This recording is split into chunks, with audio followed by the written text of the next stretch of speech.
Ito na po, gumagana na po yung large. Okay na po ma'am yung large po. Baka siguro pag sobra yung pH nyo po, dapat dito lang siya sa kulay blue. Pagdating dito ng Reset. pag-reset ka, balik mo lang sa blue. Yan o. Kasi pag ganito lang siya, steady, kakarga lang ng kakarga kasi naka-reset. Oo. Dito sa point ng block, dapat dito. Yan o. Kasi kung reset lang, buksan mo, tuloy-tuloy yung under niyan. Ayan o.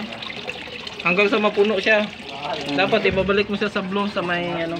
Naka-reset kasi. Ayan na siya. Wala pong problema yung ano po, speed queen washer po. Ngayon po, dito kami sa ano, sa dryer po. Ito po yun ma'am, yung ano, ang wirings, dinaga po ito. Tapos sabay namin ano, cleaning po. Yun lang to. Goods to. Na problema.